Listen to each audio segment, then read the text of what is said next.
கிருஷ்ணகிரி மாவட்டம் தேன்கனிக்கோட்டை அருகே குட்டையில் சிக்கி தவித்துக் கொண்டிருந்த காட்டு யானையை ஜேசிபி மூலம் பாதையமைத்து வனத்துறையினர் மீட்ட நிலையில் பின்னர் அடர்ந்த வனப்பகுதிக்குள் விரட்டி அடித்தனர். அந்த காட்சிகளை தற்போது பார்க்கலாம்.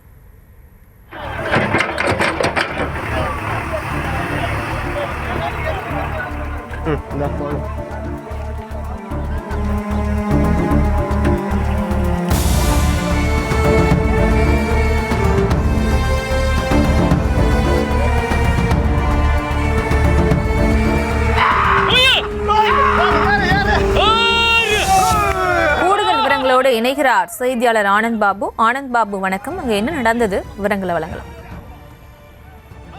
வணக்கம் பிரியங்கா. தேன்கனிக்கோட்டை அருகே உணவு தேடி வந்த ஒற்றை காட்டு யானை ஒன்று விவசாய குட்டையில் தவறி விழுந்து வெளியே வர முடியாமல் தவிர்த்த நிலையில் வனத்துறையினர் ஜேசிபி வாகன உதவியுடன் பாதை அமைத்து தற்போது அந்த காட்டு யானையை அடர் வனப்பகுதியில் விரட்டியிருக்கிறார்கள். தேன்கனிக்கோட்டை அடுத்த பெட்டமுகிலாலம் என்னும் பகுதி என்பது அடர் வனப்பகுதியில் இருக்கக்கூடிய கிராமமாக இருக்கிறது. இந்த பெட்டமுகிலாலம் அருகே மூக்கங்கரை எனும் கிராமத்தில் குண்டப்பன் என்பவருக்கு சொந்தமான குட்டை அமைக்கப்பட்டிருக்கிறது. விவசாயத்திற்காக இந்த குட்டை பயன்படுத்தி வரும் நிலையில் இரவு பெட்டமுகிலாலம் பகுதியில் இருந்து வந்த காட்டு யானை கூட்டத்திலிருந்து ஒற்றை யானை இந்த குண்டப்பன் என்பவருக்கு சொந்தமான குட்டையில் தவறி விழுந்திருக்கிறது.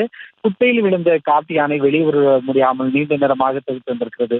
இந்த நிலையில்தான் காலையில் அப்பகுதியில் சென்றக்கூடிய பொதுமக்கள் பார்த்து யானை குட்டையில் தவித்துக் கொண்டிருப்பதை வனத்துறையினருக்கு தகவல் தெரிவித்திருக்கிறார்கள். சம்பவத்திற்கு வந்த வனத்துறையினர் யானையை வெளியே எடுப்பதற்காக இந்த குட்டையிலிருந்து ஜேசிபி வாகனம் மூலம் பாதை அமைத்து அந்த யானை வெளியே வருவதற்கான வசதி ஏற்படுத்திய பின்னர் குட்டையிலிருந்த யானை வெளியே வந்ததை தொடர்ந்து வனத்துறையினர் பத்திரமாக அந்த காட்டு யானையை அடர் வனப்பகுதிக்குள் விரட்டியிருக்கிறார்கள். அந்த பகுதியில் வனத்துறையினரின் முயற்சியை கிராம மக்கள் வெகுவாக பாராட்டினர். நீண்ட நேரமாக தவித்து வந்த ஒற்றை காட்டு யானை அடர் வனப்பகுதிக்கு விரட்டப்பட்டது கிராம மக்கள் மத்தியில் ஒருவிதமான நிம்மதியை ஏற்படுத்தியிருக்கிறது. பிரியங்கா,